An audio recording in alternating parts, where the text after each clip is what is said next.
La Nación nos publicó un artículo, esto obviamente fue publicado el 5 de abril, pero fue redactado a fines de marzo, cuando comenzó la cuarentena, la reclusión obligatoria, digamos, preventiva.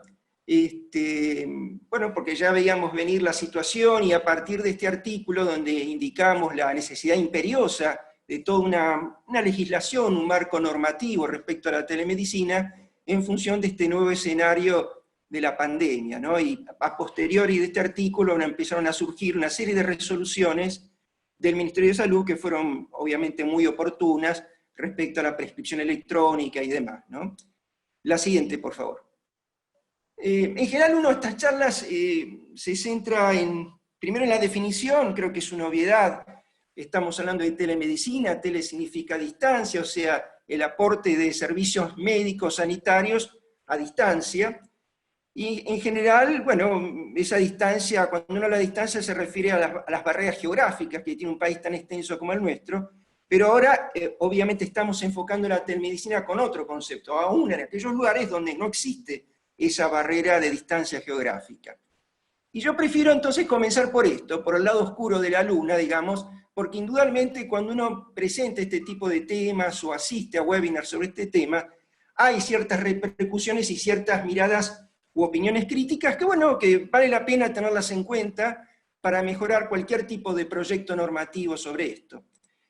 Básicamente hay algunas frases gatillo muy interesantes desde el punto de vista crítico, que es que la telemedicina presenta en el escenario una deshumanización de la medicina, que es un buen negocio para los intermediarios de la salud, o sea, los financiadores, en donde la geografía no implica una dificultad en el acceso a los servicios de salud. Bueno, que podría implicar eventualmente, si no se la regula bien, una precarización laboral del médico, que por definición es obvio, se prescinde del examen físico, que habrá que tener mucho cuidado en la implementación de los sistemas por el tema de los datos sensibles que podrían estar en riesgo. Obviamente los problemas de conectividad es un problema a tener muy en cuenta en un país como el nuestro. Y bueno, en general uno cuando termina de participar y de escuchar a otros disertantes, como siempre las cosas están en un punto medio, ¿no? Ni tecnofobia, ni tecnocracia. Es decir, la telemedicina, la pandemia le ha dado un empuje indudable, es indudable. Otro escenario será la pospandemia inmediata, y otro escenario será la pospandemia tardía, en donde la participación de la telemedicina tendrá una diferente dosis de injerencia de acuerdo a cada uno de esos escenarios. La siguiente, por favor, Carla. De manera tal que cuando asisto a este tipo de webinars, y como se supone que estoy hablando frente a gente que está introduciéndose en la telemedicina, en general surgen este tipo de conceptos. Primer concepto importante: la teleconsulta no reemplaza a la consulta presencial. O sea, no existe un nuevo gold standard. Es en general orientativa. Muchas veces, algunas veces será diagnóstica, pero muchas veces será presuntiva o orientativa. La siguiente. Es recomendable que exista una consulta presencial previa. Esto, para entenderlo bien, es una recomendación hecha por una comisión de expertos al Programa Nacional de Telesalud. ¿Esto qué significa? Que frente a una primer consulta, en general ellos dicen que es preferible que esa primer consulta no exista, digamos, a través de la telemedicina, sino, si es posible, que exista una consulta presencial previa. El tercer punto, un tema a resolver, es la jurisdicción de la matrícula habilitante. Todos ustedes saben que la normativa vigente hace que nosotros tengamos una matrícula habilitante en una determinada jurisdicción. Obviamente la telemedicina se ejerce interoperativamente en distintas jurisdicciones, y eso requiere un tratamiento legislativo y normativo diferente. El cuarto punto es asentar todo en la historia clínica. O sea, ¿cómo borrarme? Me está hablando de telemedicina y me habla de historia clínica. Sí, todo lo que se habla y lo que se desarrolla en una teleconsulta tiene que quedar asentado en una historia clínica. La siguiente, por favor, Carla. El quinto punto que generalmente se trata es qué pasa con los seguros de responsabilidad profesional médica respecto a la telemedicina. Bueno, eso está ya resuelto, digamos, explícitamente por las compañías para esta situación de pandemia, y en vías de resolverse a través de la nueva normativa que vamos a tener. Obviamente el sexto punto es todo aquello atinente a los honorarios profesionales en telemedicina. O sea, la telemedicina, la teleconsulta es un acto médico, y como tal tiene que tener su honorario como mínimo equivalente a una consulta normal. El séptimo punto es la protección de datos personales sensibles, es obvio, para responder a los requerimientos de esa ley, que es la Ley de Datos Sensibles y la Constitución Nacional.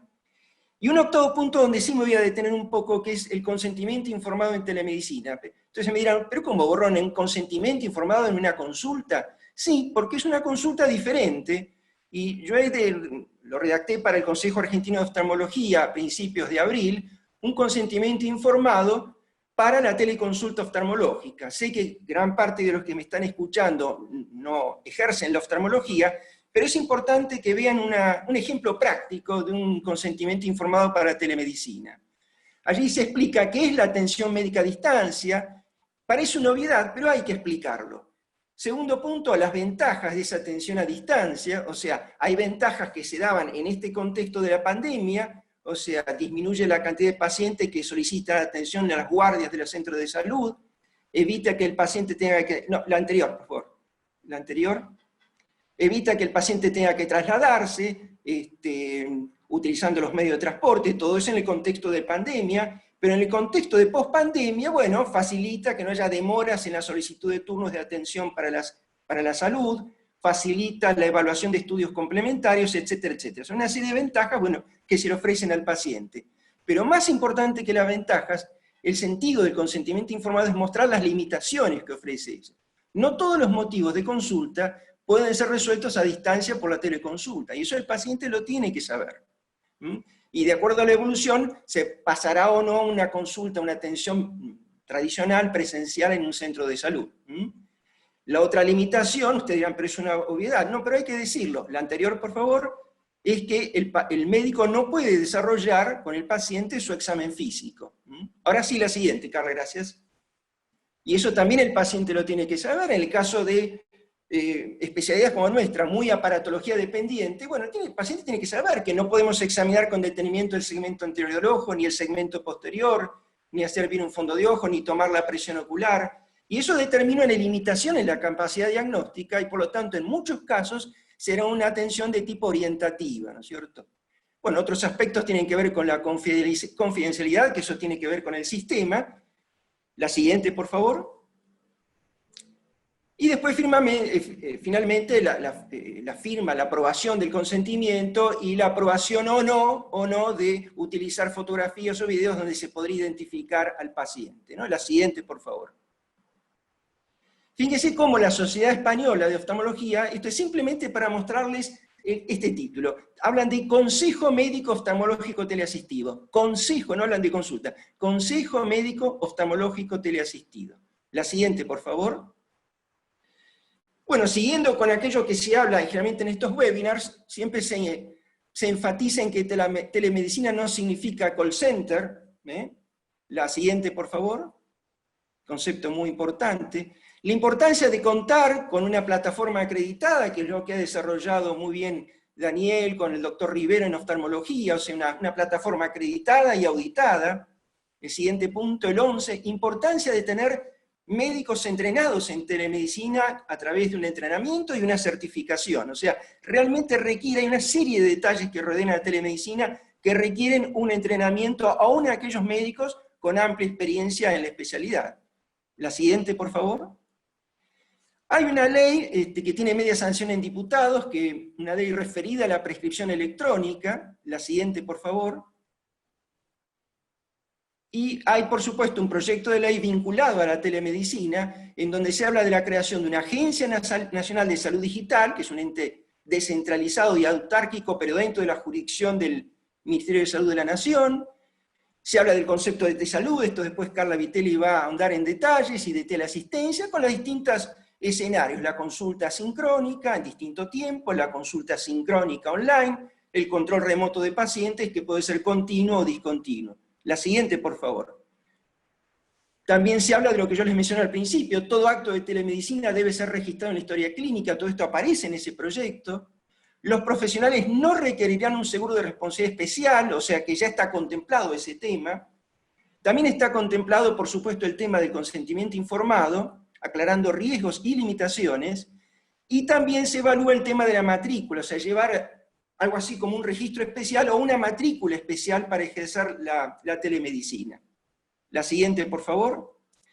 Y dos últimos aspectos que tienen que ver desde el punto de vista médico-legal con la telemedicina. ¿Cómo quedan parados el profesional requiriente y el profesional requerido? El profesional requiriente continúa siendo, dice el proyecto, el responsable del tratamiento y de las demás decisiones y recomendaciones que se hagan. Y con respecto al profesional requerido, es responsable de la opinión que se entrega y debe verificar las condiciones en las que la misma es válida, estando obligado a abstenerse de participar si no tiene el conocimiento, la competencia o suficiente información del paciente como para dar una opinión fundamentada, salvo que mediar una situación de emergencia o de grave riesgo. O sea que están contempladas cuáles son las responsabilidades del profesional requiriente y del profesional requerido. Creo que bueno, pasamos a las reflexiones. Es obvio, la telemedicina es un instrumento, no es un fin en sí mismo, no es un gold estándar. Y bueno, como todo ha ocurrido en medicina, como todas las técnicas nuevas, como todas las estrategias, tienen su momento de irrupción, tienen un momento de meseta, y finalmente todas las cosas se ubican en el justo punto. Y el justo punto es ni tecnofobia ni tecnocracia. Muchas gracias por la atención. Muchas gracias, Roberto. Bueno, excelente la presentación. Tuvimos algunos problemitas de audio para arrancar, pero ya la presentación de Roberto creo que se escuchó muy bien. Me parece muy importante todas las cosas que se fueron destacando, como el tema de la confidencialidad de los datos, el tema de las matrículas, que hoy el sistema de matrículas que tenemos en Argentina nos limita un poco. El análisis de las plataformas, es muy importante que las plataformas estén analizadas en este caso por el Centro Médico de Mar del Plata, que nosotros estamos acá trabajando en una plataforma propia. También el tema del reconocimiento del trabajo médico. Esto es un trabajo médico que debe ser reconocido por los prestadores, por los financiadores. Y la capacitación que, bueno, no estamos haciendo más que eso. Así que, Roberto, muchísimas gracias. Gracias por participar. Vamos, si surge algunas preguntas, las vamos a contestar al final del webinar. Y ahora seguimos con la doctora Carla Vitelli. Bien, buenas tardes, gracias por la invitación al Centro Médico Mar del Plata, a Daniel y bueno, como integrante también del Consejo Argentino de Oftalmología y de la Comisión de Capacitación en Telemedicina, vamos a hacer una introducción a la telesalud y a la telemedicina. El propósito de este segmento es definir los conceptos acerca de la salud digital, la telesalud y la telemedicina, describir las aplicaciones y qué tipo de modalidades hay en telemedicina. Y vamos a comenzar con esta definición actualizada de la Sociedad de Sistemas de Información y Manejo Sanitario de Salud Digital. ¿Y qué es la salud digital? Es la salud que conecta y que empodera a las personas y a las poblaciones para administrar la salud y el bienestar. Está potenciada por equipos de profesionales que trabajan en entornos de atención flexibles, integrados, interoperables, habilitados digitalmente y que aprovechan estratégicamente herramientas, tecnologías y servicios digitales para transformar los modelos de atención de salud. Y vamos a continuar definiendo qué es la telesalud. Podemos decir que la telesalud es el conjunto de actividades relacionadas con la salud, los servicios y métodos que se llevan a cabo a distancia con la ayuda de las tecnologías de información y comunicaciones conocidas como TICs.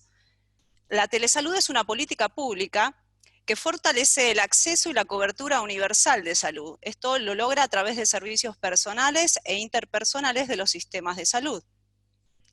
Podemos decir entonces que la telesalud tiene como objetivo consolidar una red de colaboración entre profesionales de la salud e instituciones que nos permita optimizar acciones de gestión en salud, la capacitación de los profesionales y también de los pacientes, la educación de los pacientes para la prevención.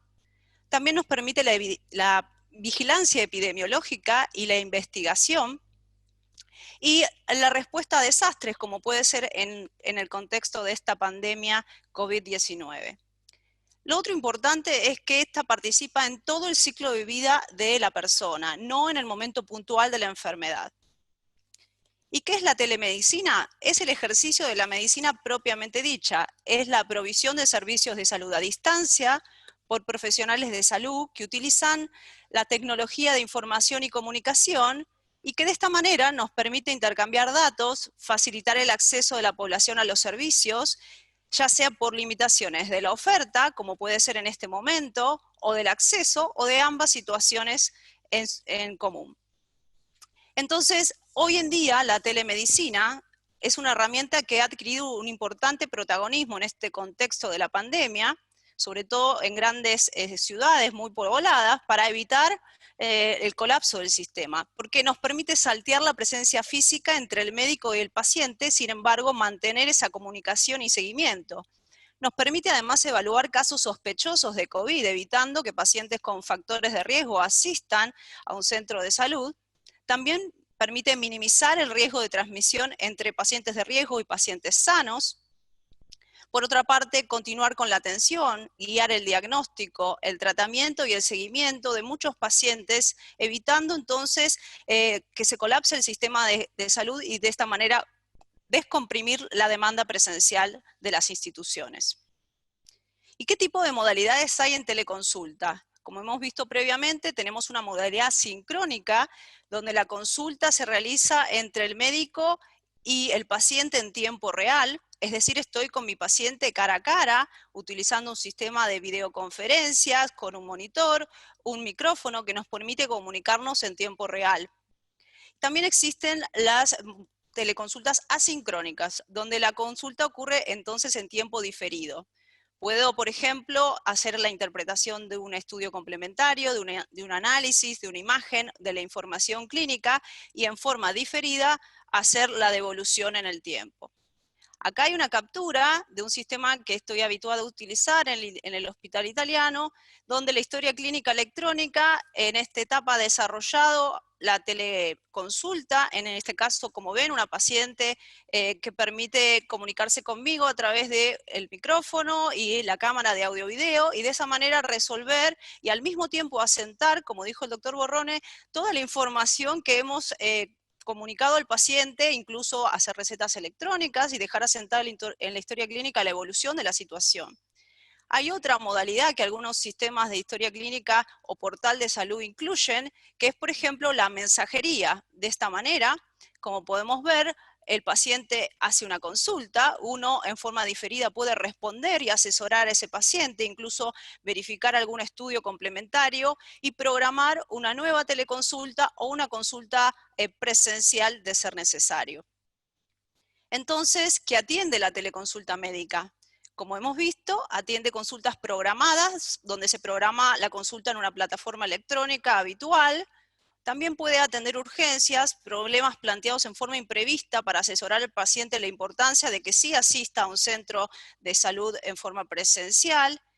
Y por otra parte, y esto es muy importante en este momento, se permite hacer el triage y definir y asesorar al paciente en caso de una urgencia, si tiene prioridad o si la situación no es urgente y puede manejarse de manera no presencial, y asesorar al paciente en caso de que sí sea una emergencia de que asista al centro de salud. Y vamos por último con este cuadro a clasificar las teleconsultas. Como hemos visto, podemos hablar de la teleconsulta propiamente dicha, donde el encuentro es entre el paciente y el profesional de salud, que en general se trata de un paciente conocido. Pero en este contexto puede ser una primera consulta también. Y la aplicación que usamos o los sistemas que usamos son de videoconferencia con una buena Wi-Fi, con buena conexión, con audio y video, con micrófono que tenga buena comunicación con el paciente, y es una consulta que dura aproximadamente entre 15 y 30 minutos dependiendo de la complejidad de la situación. También a través de teleconsultas podemos hacer interconsultas con colegas, con pares, para referencia o contrarreferencia con informes de la evolución de un paciente conocido, o a través de una comunicación para una segunda opinión. También en esta modalidad utilizamos una aplicación de videoconferencia en forma sincrónica, pero podríamos también recurrir a la modalidad diferida o asincrónica. Y el tiempo de estas consultas suele ser entre 15, incluso más de 30 minutos. Existe otra modalidad que es más breve, que permite definir si el paciente requiere una visita presencial o una derivación. También se trata en general de pacientes conocidos y se llama check-in virtual, y puede ser a través de una llamada telefónica que la verdad que lo hacemos habitualmente, pero se puede formalizar a través de una videoconferencia y también de esa manera gestionar la remuneración de la misma a través de la cobertura médica. Son consultas cortas de 5 a 10 minutos. Y por último, tenemos las e-visitas, que es la comunicación entre médico-paciente o paciente-conocido, y este caso lo podemos canalizar a través de sistemas, por ejemplo, un correo electrónico, o como vimos previamente, el portal del paciente que a través de una mensajería nos permita comunicarnos de manera diferida. De la misma manera, podríamos evaluar en forma remota imágenes o estudios de pacientes conocidos y hacer el informe o la recomendación a través del correo o el portal del paciente.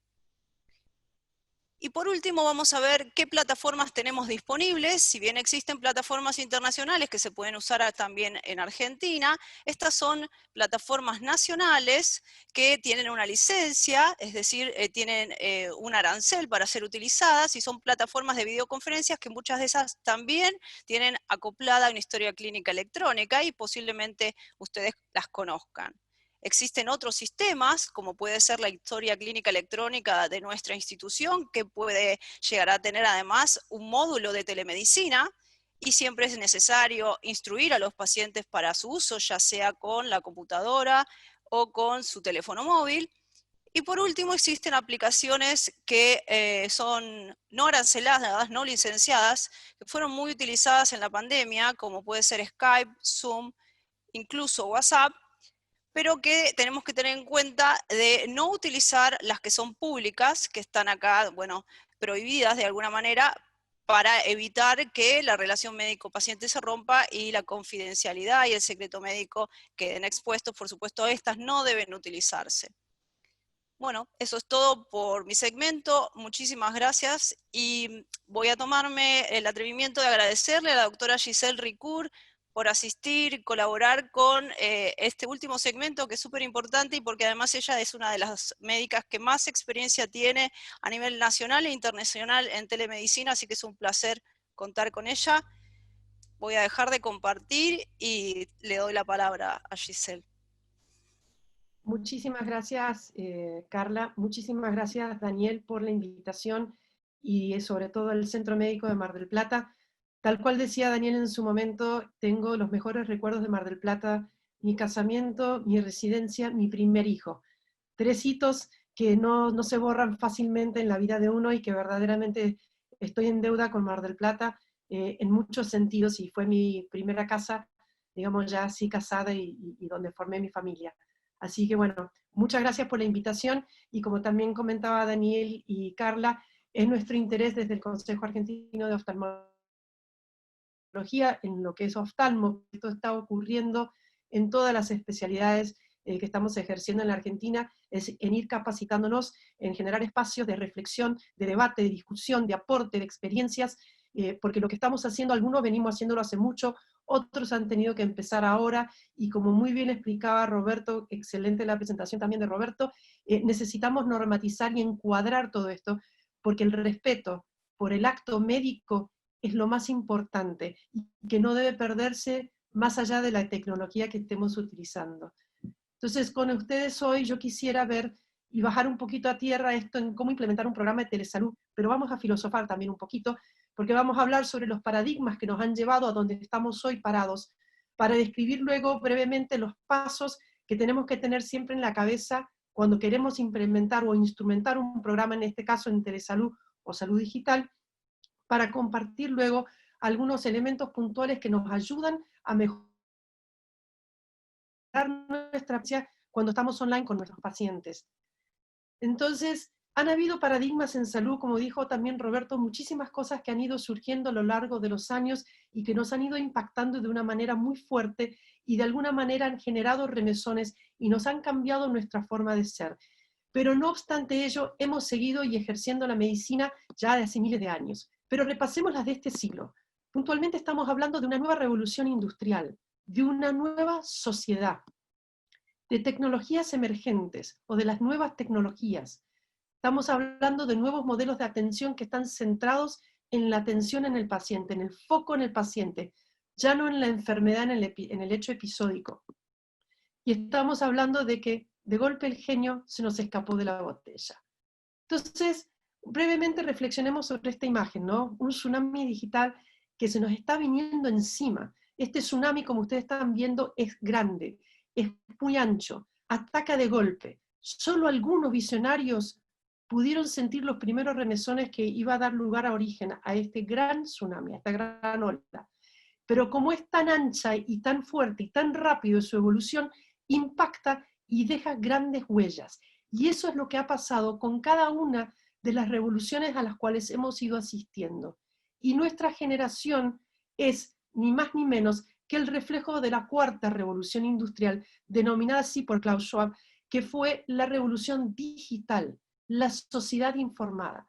Y estamos hablando de quizás una disolución de las barreras hombre-máquina, hoy con los grandes avances de la inteligencia artificial, del machine learning y del deep learning.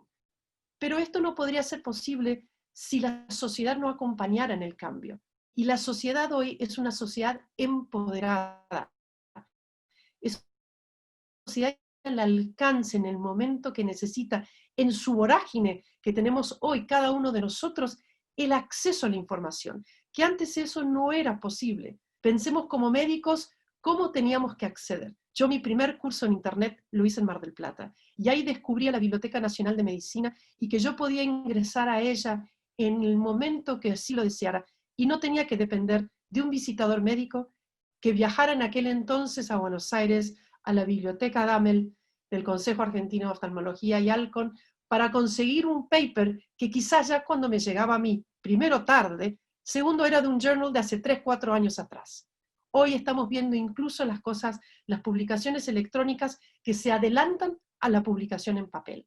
Pero la gente que no son profesionales de salud también están haciendo lo mismo y están navegando y están llegando a nosotros absolutamente empoderados con información y a su vez con un fenómeno atado al poder de compra, al poder de decisión con un solo clic.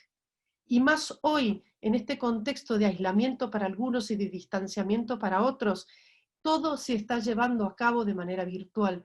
Y la compra y el poder de decisión, la compra de bienes, servicios, es de todo. Crean que realmente esto es un paradigma que realmente nos ha chocado y quizás no nos tomamos el tiempo, 2 minutos, de reflexionar acerca de él.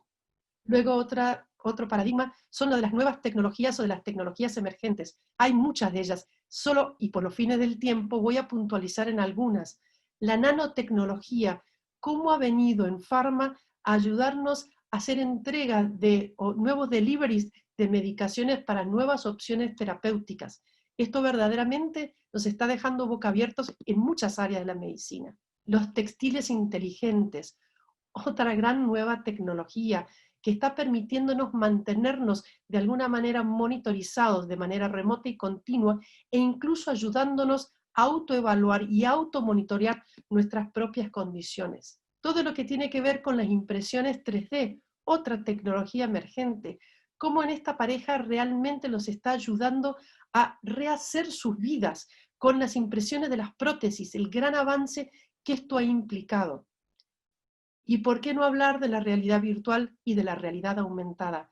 Que no solamente genera entornos que nos motivan a poder sentirnos mejor dentro de nuestras patologías, algunas de las cuales son muy inhabilitantes, sino también nos permiten superar nuestra discapacidad pudiendo ver un poco mejor.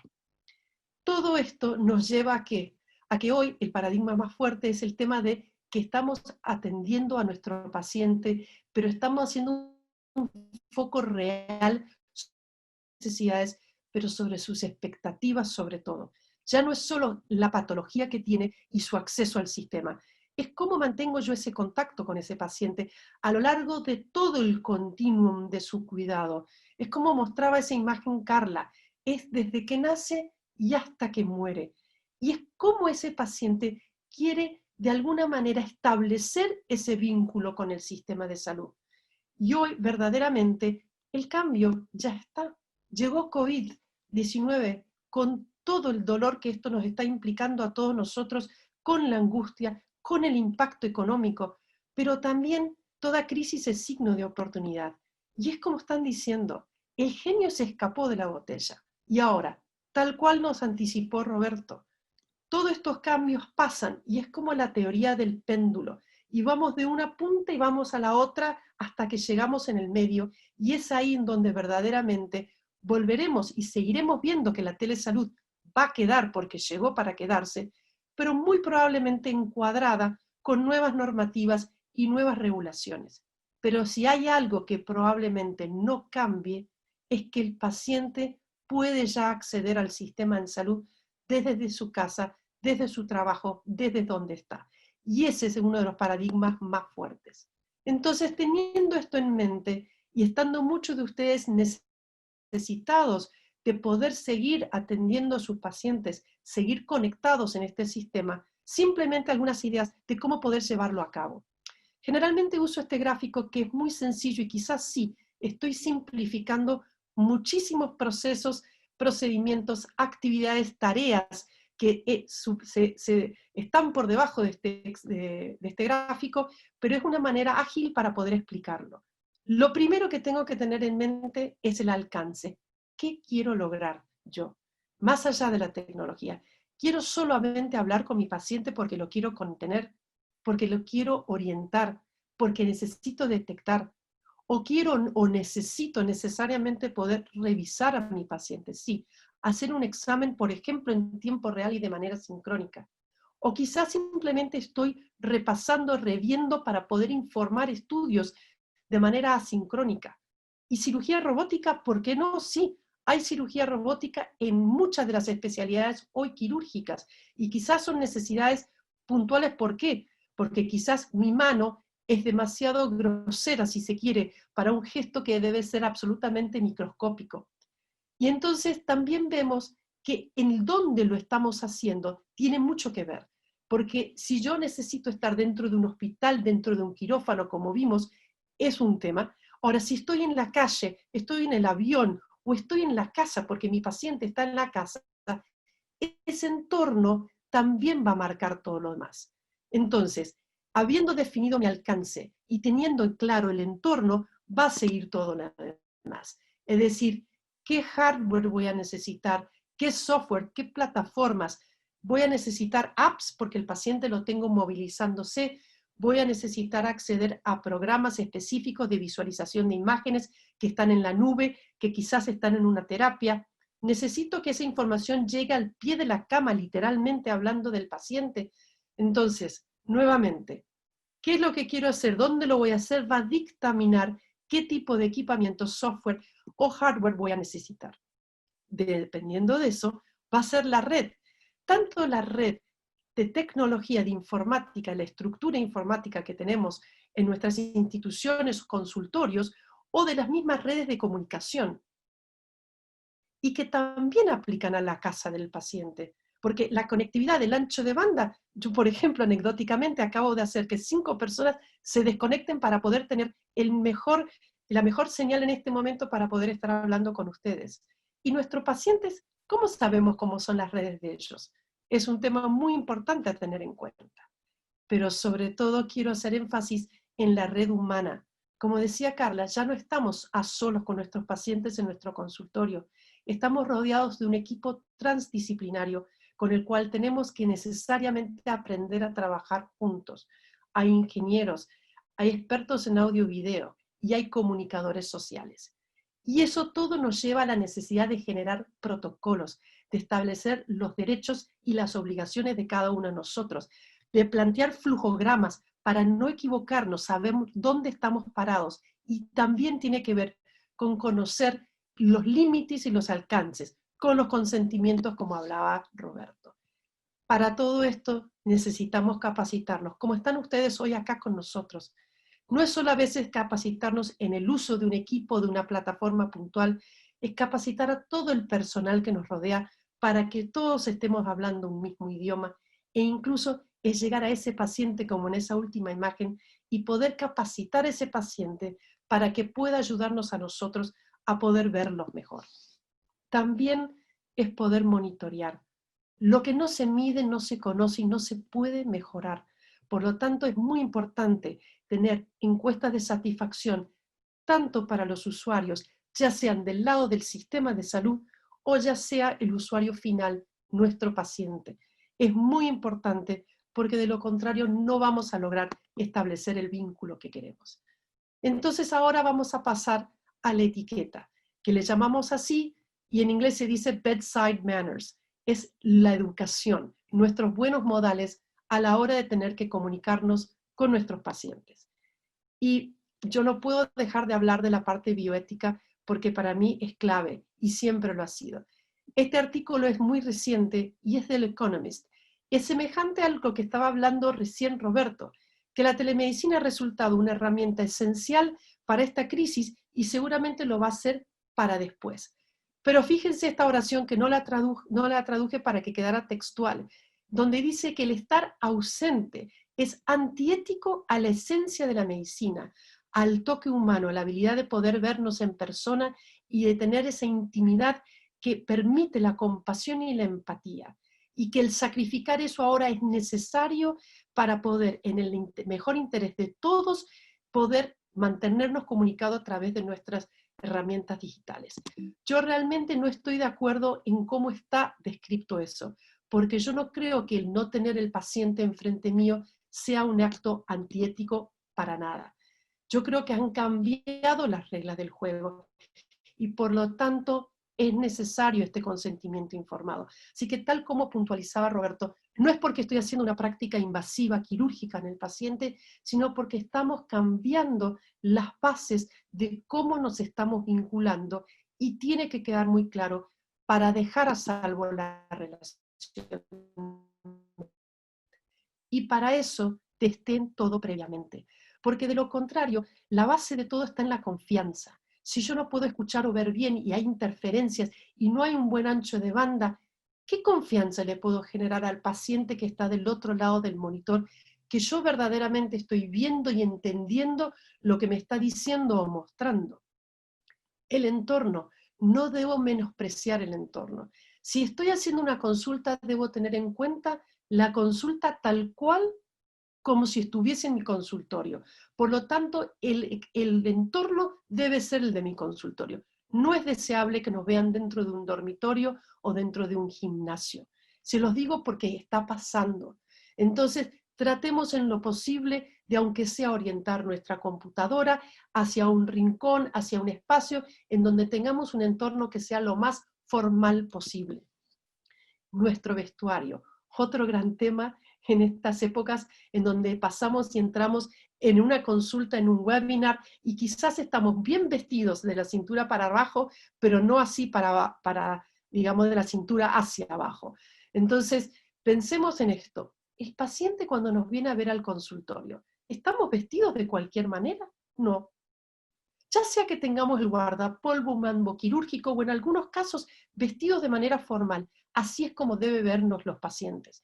No perdamos esas buenas costumbres que tenemos.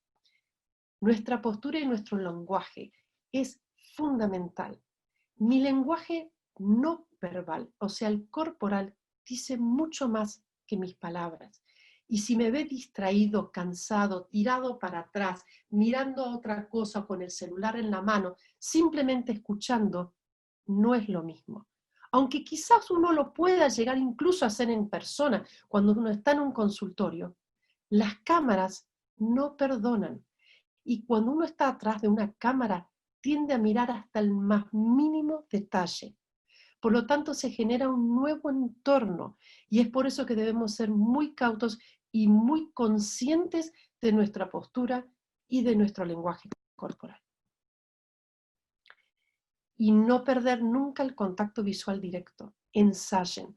Es muy instintivo mirar el retorno, como por ejemplo yo ahora mirando a Carla. Y los retornos no están nunca donde está la cámara. Las cámaras están enfrente. Suelen tener una luz, color rojo, color blanca o verde.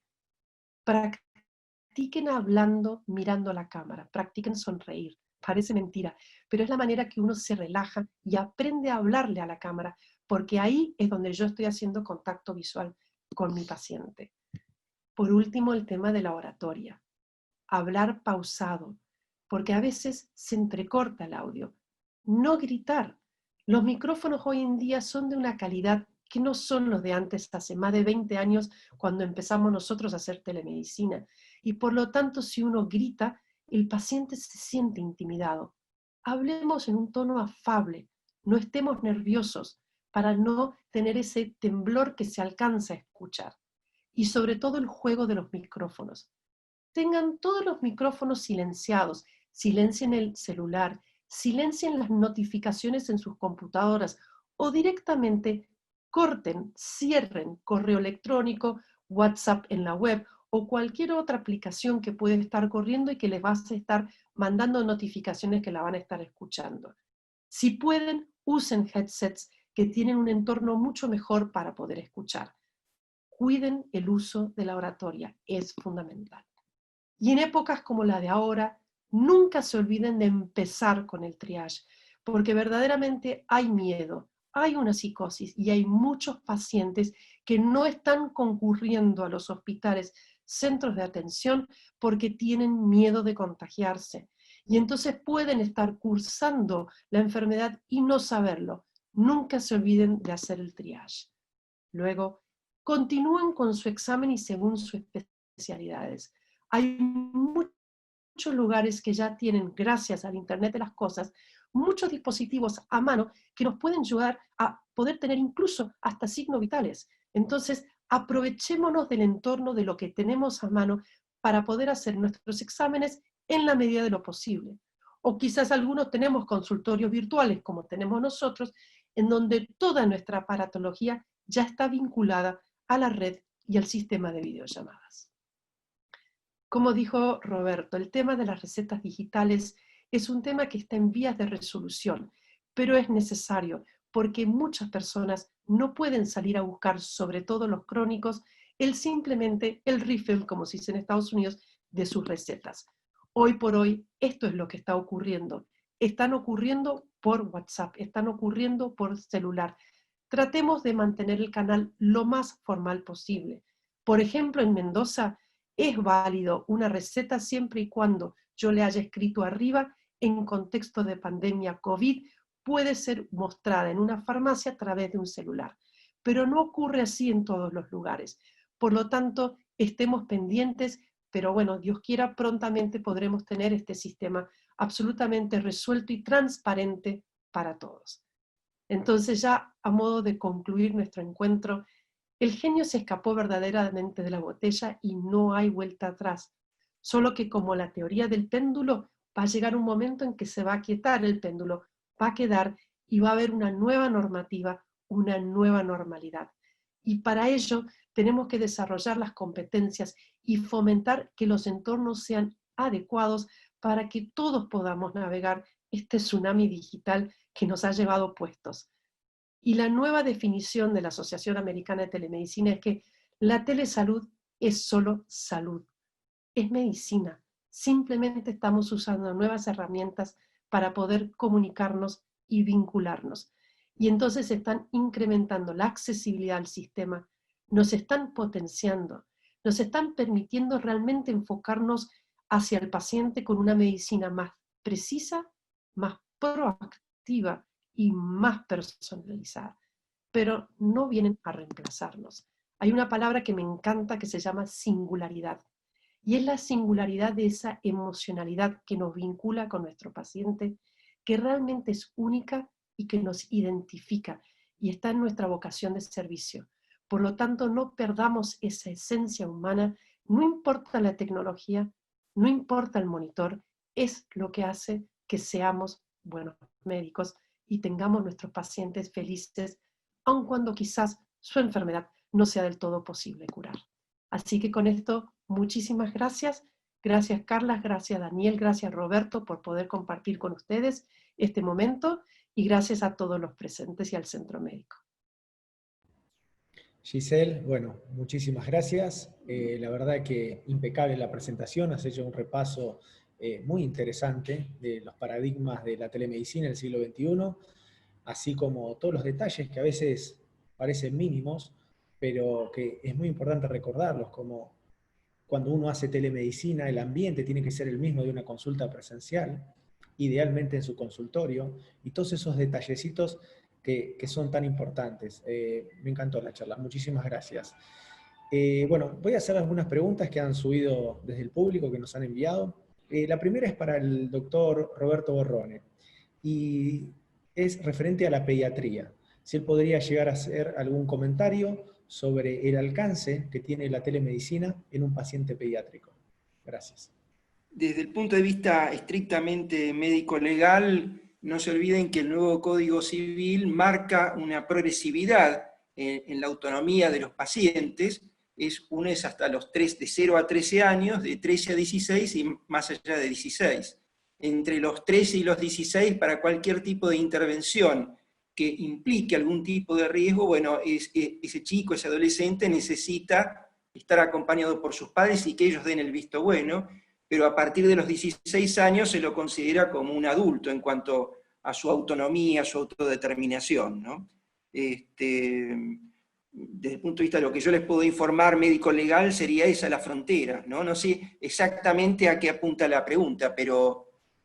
No, está clarísimo, clarísimo. Era un poco esa, que nos des esa noción. La segunda preguntita que tengo acá es para la doctora Vitelli. Si nos podría comentar un poco, si bien ella trabaja acá en Mar del Plata, también su actividad la hace en el Hospital Italiano de Buenos Aires, y cuál es la aceptación que tiene por parte de los pacientes la telemedicina en el servicio que ella maneja.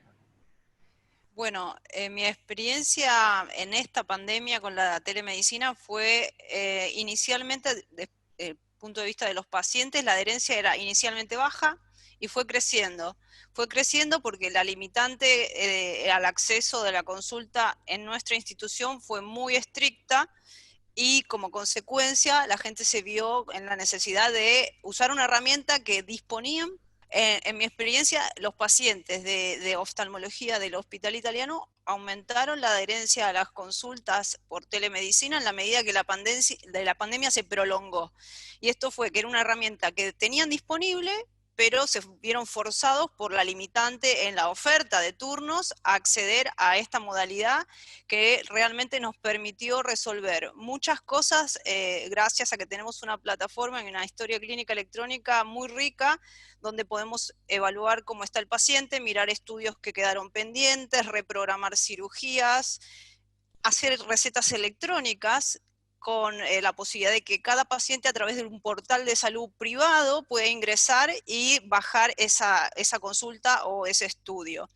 Y respecto a los pediátricos, los padres de niños que tienen portal de salud lo abren a través del padre, de sus adultos responsables. Entonces, de esa manera también se ha logrado hacer consultas con adolescentes, teleconsultas con adolescentes. Entonces, creo que sí vino para quedarse y los propios médicos empezamos a aceptar más esta modalidad porque también tuvimos reducida nuestra actividad presencial. Así que evidentemente fue un empujón para que sigamos utilizándola cada vez más. Como complemento, ¿no? Porque vamos a seguir, esperemos, en lo presencial pronto.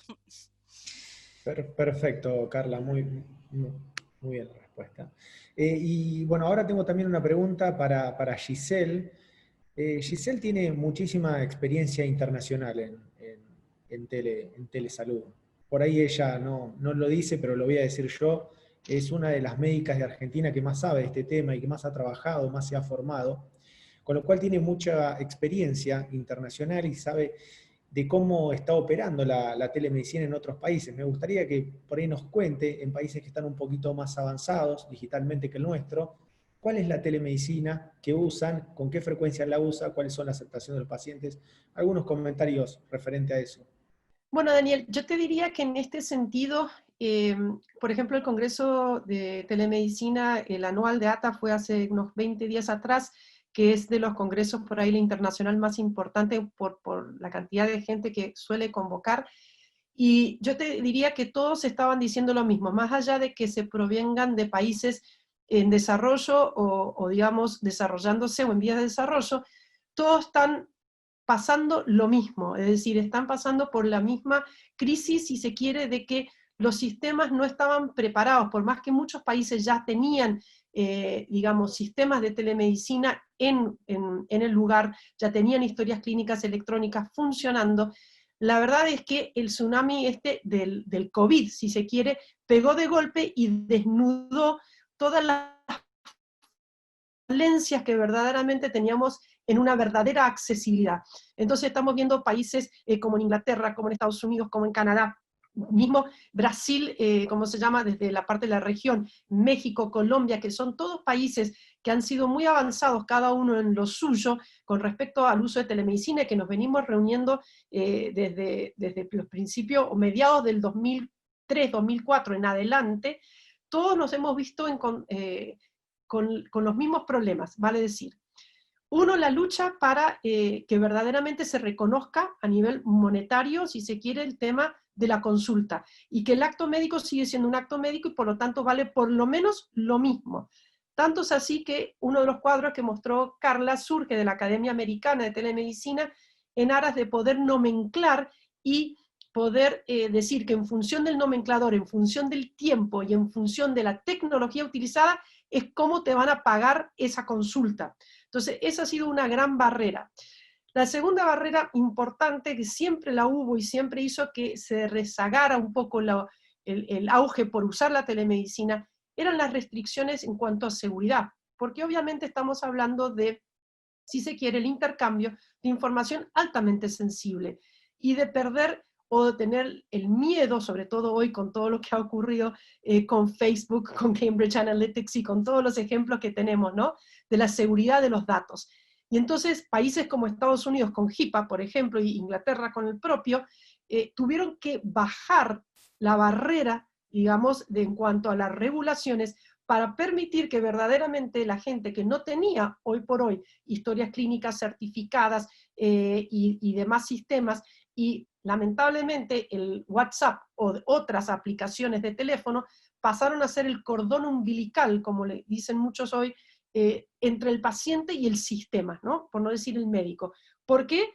Porque el celular era o es uno de los elementos más difundidos, de mayor accesibilidad y de mayor intuitividad. Entonces, tenemos que el tema de la seguridad tuvieron que bajar un poco las barreras para poder permitir esto. Y tercero, el tema de la capacitación. Verdaderamente se ha denotado la falta de desarrollo de competencias y habilidades en el uso de las tecnologías. No solamente en poder o no hacer una videoconferencia, sino hasta qué punto puedo o no yo examinar, o cómo examinar, o qué tecnología es la más adecuada, cómo comunicar o conectar mis equipos a los sistemas de videollamada. Y sobre todo después, bueno, esto de, bueno, estoy conteniendo, estoy orientando, estoy diagnosticando, estoy asistiendo, estoy permitiendo derivar, es decir, todas estas preguntas han estado en todos los países y todos han pasado o están pasando por lo mismo, y todos estamos concluyendo de que lo que no se avanzó en 30 años, hablemos de la telemedicina contemporánea, se ha avanzado en 3 meses. Sin embargo, queda todavía mucho por hacer. Y obviamente el Internet de las cosas, la inteligencia artificial, Big Data, todavía queda por estar accesible a todo el mundo, porque solamente hay una porción muy pequeña, si se quiere, de los sistemas de salud que hoy están usufructuando de los beneficios que producen o que nos dejan estas nuevas tecnologías. Entonces, creo que estamos todos en el mismo bote. Algunos están navegando más rápido, otros van más lentos, pero todos están con el mismo paradigma, ¿no? Me tengo que comunicar con el paciente, necesito mantener un distanciamiento, incluso hay profesionales que no pueden estar con los pacientes porque si no, ya no quedan más profesionales porque se han ido contagiando, ¿no? Entonces, hasta hay una necesidad de proteger el equipo médico. Entonces, hay modelos híbridos hoy, en donde, por ejemplo, los pacientes están asistiendo a lugares en donde simplemente se están haciendo estudios, todos esos estudios se suben a la nube, y después los médicos, desde sus casas, en sus aislamientos, están informando y hablando por el paciente por videoconferencia, por llamado telefónico. Entonces hay hasta modelos híbridos. Muchos países, Estados Unidos ha hecho muchísimo lobby para sacar nuevas leyes, para ir mejorando, no solamente los parity laws, que son estos para que me paguen lo mismo que si yo estuviera presencial, sino para quitar esas restricciones de que antes tenían que estar a más de 200 millas para poder ser vistos por telemedicina, que solamente era para el área rural. Eso ya no va más. El tema de que sí o sí se tenía que conocer previamente al paciente. Bueno, hay lugares donde el paciente quizás tiene que ir a un profesional que nunca conoció, esas barreras también en algunos casos se están derribando. Entonces, hay países, todos los países están sacando nuevas leyes, las sociedades científicas están armando sus guías de mejores prácticas, las sociedades de cardiología, de pediatría, de gineco, de gastro, si no las tenían ya, las están armando. ¿Por qué? Porque esto va a ser la nueva normalidad, solo que como explicaba Roberto también, hay que esperar que esto se deje de estar moviendo y veamos dónde quedamos parados, y sobre eso ver cómo podemos ofrecer el momento adecuado presencial, y cuando no haga falta verdaderamente lo presencial y sea más eficiente ser virtual, poder ser virtual. Pero sin lugar a dudas el paciente se ha acostumbrado hoy a poder con el celular llegar al paciente, al médico. Y eso, bueno, hay que saber manejarlo, no es tan sencillo. Exactamente, exactamente. Qué interesante lo que decís, que lo que no se avanzó en 30 años se pretendió avanzar ahora en 3 meses. Pero bueno, es como decís, estamos todos en este barco, algunos países navegan un poquito más rápido, otros un poquito más lento, pero sin duda esto es una tecnología que vino para quedarse. Bueno, voy a hacer una pregunta del público que sube Ángeles Noblega, la puede responder cualquiera del panel de expertos. Dice, ¿la consulta por videoconferencia debería ser grabada? ¿Es necesario testigos presenciales en caso de pacientes mayores? Quien quiera la puede responder. Mira, el tema, porque seguramente la pregunta está motivada por algún tipo de duda médico-legal, digamos, ¿no es cierto? No nos olvidemos que la consulta presencial es una consulta redactada o en la historia clínica electrónica, de manera tal que como nosotros ya anticipamos que todo lo actuado en la teleconsulta tiene que estar asentado en la historia clínica, eso lo ubicaría o le equipararía a la misma situación médico-legal respecto a historia clínica que una consulta presencial. Ahora, si uno además de eso tiene la grabación, bueno, cuanto más, es como cuando me preguntan, doctor, además del protocolo quirúrgico, ¿es bueno tener el video de la cirugía y que se pueda demostrar que ese video no fue editado o que tiene algún tipo de alteración en su seguridad? Bueno, todo lo que agreguemos es mejor, pero ya el solo hecho de tener que asentar en una historia clínica todo lo actuado en una teleconsulta, eso pone a salvaguarda desde el punto de vista médico-legal la situación. No sé si está clara la respuesta. Sí, clarísimo, clarísimo, bien. Acá tenemos otra pregunta de Marcela Vera, que dice, ¿cuáles consideran son los principios bioéticos que pueden ser vulnerados en una teleconsulta? Por ejemplo, la vulnerabilidad y la autonomía de los pacientes. Los 3 pilares bioéticos son la beneficencia, la justicia y la autonomía. Analicemos cada uno de ellos. Beneficencia, la antigua estructura piramidal de la medicina, donde el médico era el buen padre de familia y su autoridad no era cuestionada, digamos. O sea, el médico que se sobreentiende y que hace lo mejor por el paciente. Eso es beneficencia. La justicia, mejor que nunca, porque la accesibilidad que genera las TICs aplicadas a la salud son muy importantes desde el punto de vista de la accesibilidad y de quebrar barreras de tipo geográficas o incluso económicas. Y con respecto a autonomía, la autonomía sabemos que es la autodeterminación del paciente. No veo por qué motivo la telemedicina podría vulnerar la autonomía. Por lo tanto, mi respuesta es no. Mi respuesta es que no afecta a ninguno de los 3 pilares de la bioética. Sí, incluso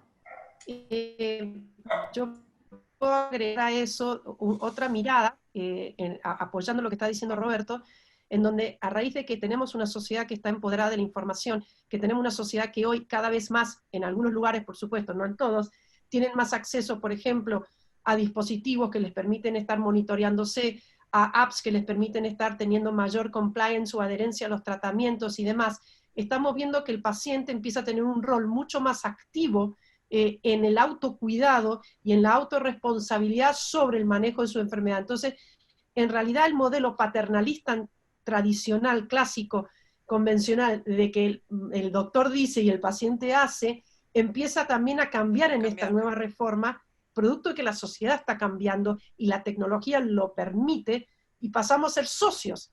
Entonces, en realidad, estamos consensuando el tratamiento y nos estamos poniendo de acuerdo, y yo como profesional te estoy acompañando en ese proceso en el cual vos sos un partícipe más que activo.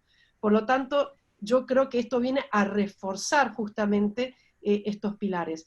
Lo que pasa es que, como todo, hay que hacer un uso responsable de las herramientas y por lo menos extremar el sistema en salud en general, extremar todas las medidas para que ese sistema siga siendo seguro, privado y confidencial, ¿no? Entonces, creo que, digamos, de alguna manera está virando el modelo de atención, pero siempre, y por eso digo que yo también nunca dejo de lado el tema bioético, esa es la base de la relación, es la base de la medicina. Entonces eso para mí no puede no estar.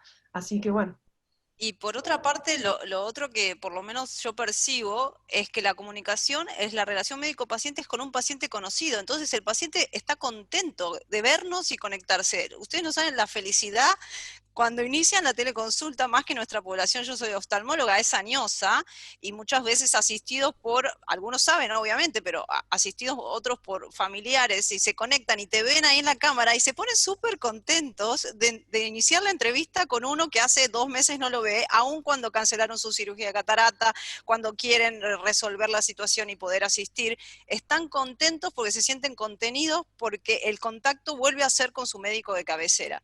Y realmente creo que eso enriquece la relación y por supuesto atrás tiene que haber mucho trabajo de educación digital de ese grupo de pacientes, que muchas veces les cuesta o simplemente tienen temor de conectarse y está simplificado, realmente es bastante fácil con un teléfono incluso inteligente que muchos hoy disponen, si no tienen computadora, conectarse y tener una comunicación aceptable para una teleconsulta en pandemia. Yo creo que la recepción de los pacientes conocidos es buenísima. Yo creo que la calidez de una consulta presencial, y eso es irreemplazable, estar frente al paciente, aconsejarlo, una palmada en el hombro, más nosotros somos una sociedad de proximidad, de contacto, valoramos muchísimo el contacto interpersonal, pero sin duda esta herramienta nos mantiene conectados con nuestros pacientes, de la misma manera que a veces nos mantienen conectados con familiares que están en el exterior, que no lo podemos ver, o ahora en esta situación de pandemia con los adultos mayores de nuestra familia, y que es una forma de seguir en contacto y seguir reforzando el vínculo. Por lo cual yo creo que la telemedicina complementa a la consulta presencial y refuerza el binomio médico-paciente que en estos últimos años se vio muy dañado por un montón de cuestiones, y refuerza el vínculo, y me parece que va a ser algo que va a ser muy positivo. Va a ser muy positivo sobre todo porque todas las plataformas de telemedicina y telecomunicación en general han avanzado terriblemente. Yo recuerdo cuando estaba en el Hospital Garrahan hace más de 10 años, los primeros ateneos de telemedicina que teníamos, interconsultas virtuales, había que hacer una logística realmente muy grande y a veces las cosas no salían bien. Hoy han mejorado muchísimo las redes de los países, la tecnología que tenemos, los operadores que usamos, con lo cual me parece que hay un futuro muy alentador para todas estas cuestiones. Corté a alguien que estaba hablando, no sé si creo que era Roberto, ¿querías darle un cierre a lo que estaban diciendo? No, bueno, estábamos hablando del resguardo de la bioética o de los principios de la bioética desde la perspectiva de la telemedicina, y a tal punto se resguarda que por eso hemos enfatizado la importancia del consentimiento informado en una consulta, cosa que no ocurre en la consulta presencial. O sea que, aunque fuese una obviedad y pensemos que cualquier paciente puede entender que hay limitaciones en una teleconsulta, esas limitaciones son explícitamente detalladas en ese consentimiento informado, por si quedara alguna duda respecto a la vulnerabilidad o no de la autonomía de ese paciente. Recordemos que la autonomía es la base bioética de toda la doctrina del consentimiento informado, ¿no? Sí, sí, exactamente. Bueno, tengo otra preguntita más, que interesante esta pregunta, dice, ¿podría este sistema, la telemedicina, ser capitalizado por alguna prepaga que respondan consultas con pequeños grupos de médicos, claramente siempre bajando los costos y minimizando las cartillas? Más o menos la pregunta me parece que está apuntada a ver si este sistema, que uno lo está pensando para los médicos, para los pacientes, podría ser capitalizado o aprovechado por alguna entidad privada para precarizar la medicina. Yo no quisiera decir que es para precarizar la medicina, pero lo que sí está a claras es que fueron las prepagas que empezaron, y antes de la pandemia, ya a ofrecer estos servicios. La primera fue OMINT, después seguidamente OSDE ya también lo hizo, Medife. Son muchísimas hoy las obras sociales que ofrecen sus médicos de sus cartillas, sus prestadores directos, a través de los sistemas de apps. Entonces uno puede acceder a las consultas online y son con sus propios médicos. Entonces, si bien en realidad el paciente, ya sea que fuese a un consultorio, y fuera de una obra social en particular, y pasa su carnet y tiene acceso a una consulta virtual en esa institución, debiera ser reconocido de igual manera a que si está accediendo al app de esa obra social con el médico de la cartilla en esa obra social, si es que el consultorio, centro médico o institución tiene convenio con esa misma obra social. Ha habido de todo un poco en esta pandemia, entonces, pero bueno, yo no quisiera pensar que es para un tema de precarización, no lo quisiera ver de esa manera, ¿sí?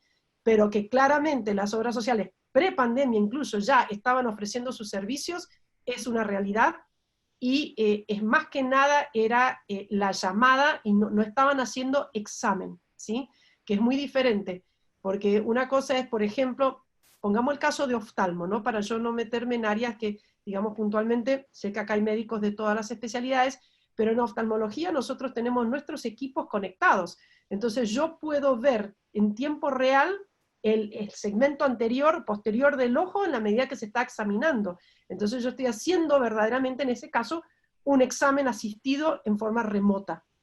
Ahora, cuando uno está entrando al app, por lo menos lo que me ha tocado a mí entrar al app, no me están examinando. A diferencia, por ejemplo, sí en psicología.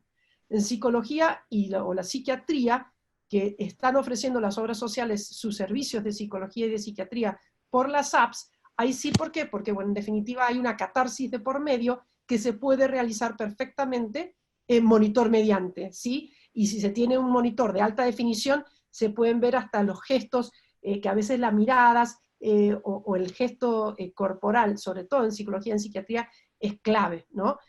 Sé que Roberto iba a decir algo porque sin querer lo pisé, me parece yo, a Roberto cuando empecé a hablar.